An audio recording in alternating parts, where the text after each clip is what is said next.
வணக்கம் ஃப்ரெண்ட்ஸ். இன்றைக்கி நான் எங்கே வந்திருக்கேன்னு பார்த்தீங்கன்னா செஞ்சிக்கு வந்திருக்கேன். செஞ்சியில் நம்ம இன்றைக்கி என்ன பார்க்க போகிறோம் அப்படின்னு பார்த்தீங்கன்னா, செஞ்சி ராஜாக்கோட்டையில் இருக்கிற இந்த வெங்கட்ராமர் கோயிலை தாங்க இன்றைக்கி நம்ம பார்க்க போகிறோம். ராஜாக்கோட்டை மற்றும் ராணிக்கோட்டையோட வீடியோ வந்துட்டு இதுக்கு முன்னாடி நான் போட்டிருக்கேன். வீடியோ லிங்க் வந்துட்டு டிஸ்கிரிப்ஷனில் தரேன், போய் பாருங்கள். இந்த வீடியோ பார்த்துட்டு நீங்கள் அந்த வீடியோ பாருங்கள். வாங்க நம்ம இந்த கோயிலுக்குள்ளே போய் பார்க்கலாம். இந்த கோயிலோட வரலாறு, இந்த கோயில் உள்ளே எப்படி இருக்குது, எல்லாமே உள்ளே போய் தெரிஞ்சுக்கலாம் வாங்க. ராஜாக்கோட்டையோட என்ட்ரன்ஸ் கேட் ஆப்போசிட்டில் பார்த்தீங்கன்னா சின்ன ரோடு போகுங்க. அந்த ரோட்லேயே கொஞ்சம் தூரம் நடந்து வந்தீங்கன்னா இந்த வெங்கட்ராமன் கோயிலுக்கு வந்துடலாங்க. இந்த கோயில் அமைஞ்சிருக்க இடம் பார்த்தீங்கன்னா ஒரு அழகான இடத்துல அமைஞ்சிருக்குங்க. மலைகள் சூழ ஒரு பசுமையான இடத்துல இந்த கோயிலை கட்டியிருக்காங்க. பேக்ரவுண்டில் பார்த்தீங்கன்னா ராஜாக்கோட்டை அழகாக தெரியுதுங்க. 16ஆம் நூற்றாண்டில் பார்த்தீங்கன்னா இந்த கோயிலை கட்டியிருக்காங்க. நாயக்க மன்னரான முத்தையாளு நாயக்கர் தான் இந்த கோயிலை கட்டியிருக்காருங்க. இந்த கோயில் பார்த்தீங்கன்னா ஒரு பெருமாள் கோயிலுங்க. இந்த கோயிலோட தனி அழகே பார்த்தீங்கன்னா இந்த கோயில் மண்டபங்களில் உள்ள தூண்கள் தாங்க. செஞ்சியை கைப்பற்ற நடந்த படையெடுப்புகளின் போது இந்த கோயில் பார்த்தீங்கன்னா ரொம்பவே சேதப்படுத்தப்பட்டிருக்குங்க.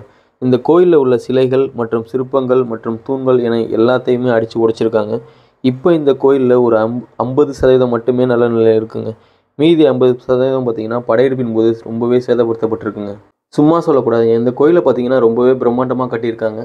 ஆனால் பார்த்தீங்கன்னா அந்நிய படையெடுப்பின் போது இந்த கோயில் ரொம்பவே சேதப்படுத்தப்பட்டிருக்குங்க.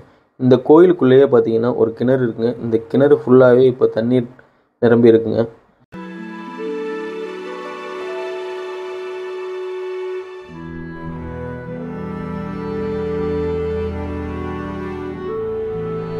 பிரெஞ்சுக்காரர்கள் ஆட்சி காலத்தில் பார்த்தீங்கன்னா செஞ்சியிலிருந்து நிறைய தூண்களை பாண்டிச்சேரிக்கு எடுத்துகிட்டு போயிருக்காங்க.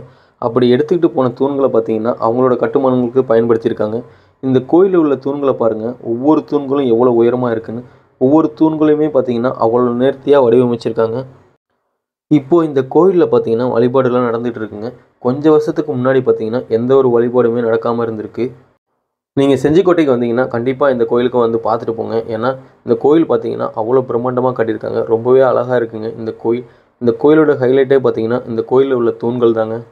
இப்போது இந்த கோயிலில் பார்த்தீங்கன்னா சீரமைப்பு பணிகள்லாம் நடந்துகிட்டு இருக்குங்க. இந்த கோயிலோட திருச்சுற்று மண்டபம் பாருங்கள் எவ்வளோ அழகாக இருக்குன்னு. இப்போ நம்ம கோயில் கருவறைக்குள்ளே போயிட்டு சாமியை தரிசனம் பண்ணிட்டு கோயில் கருவறைக்கு பின்னாடி உள்ள பகுதிகளை பார்க்கலாம் வாங்க.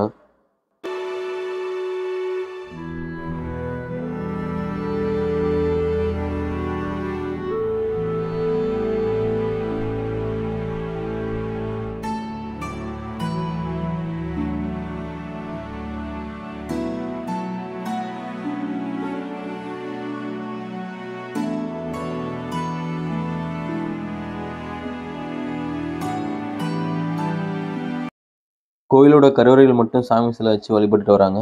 கோயிலை சுற்றியுள்ள சின்ன சின்ன சன்னதிலாம் பார்த்தீங்கன்னா எந்த ஒரு சாமி சிலையும் இல்லைங்க. கருவறைக்கு பின்னாடி உள்ள மண்டபங்களும் பார்த்தீங்கன்னா ரொம்பவுமே சேதப்படுத்தப்பட்டிருக்குங்க. நீங்கள் செஞ்சிக்கு சென்னையிலேருந்து வரணும்னா திருவண்ணாமலை போகிற பஸ்ஸில் ஏறினீங்கன்னா இந்த செஞ்சிக்கு வந்துடலாங்க. மற்ற பகுதியிலேருந்து வரத்துக்கு பஸ் வசதிகள்லாம் இருக்குங்க. செஞ்சி பஸ் ஸ்டாண்ட்லேருந்து பார்த்தீங்கன்னா ஒரு 1.5-2 கிலோமீட்டர் தூரத்துலாங்க இந்த செஞ்சிக்கோட்டை இருக்குங்க. உங்களால் நடந்து வர முடியும்னா அழகாக நடந்தே வந்துடலாங்க. அப்படி இல்லைன்னா ஆட்டோ வசதிகளும் இருக்குங்க. ராஜாக்கோட்டையும் ராணிக்கோட்டையும் பார்த்தீங்கன்னா பக்கத்துலேயே இருக்குங்க. ராணிக்கோட்டை பார்த்தீங்கன்னா மெயின் ரோட்லேயே இருக்குங்க. ராஜாக்கோட்டை பார்த்தீங்கன்னா மெயின் ரோட்லேருந்து கொஞ்சம் தூரம் உள்ளே வர மாதிரி இருக்குங்க. இதுக்கு முன்னாடி பார்த்தீங்கன்னா ராஜாக்கோட்டை மற்றும் ராணிக்கோட்டையோட வீடியோ நம்ம சேனலில் போட்டிருக்கேங்க. லிங்க் பார்த்தீங்கன்னா டிஸ்கிரிப்ஷனில் கொடுத்துருக்கேன், போய் பாருங்கள். இந்த 2 கோட்டைகளும் பார்த்தீங்கன்னா ரொம்பவே அழகாக இருக்குங்க. இந்த வீடியோவை நீங்கள் நிறைய பேருக்கு ஷேர் பண்ணுங்கள். மறக்காமல் நம்ம சேனலை சப்ஸ்கிரைப் பண்ணிக்கோங்க. மீண்டும் அடுத்த ஒரு நல்ல வீடியோவில் சந்திக்கிறேன் ஃப்ரெண்ட்ஸ். நன்றி, வணக்கம்.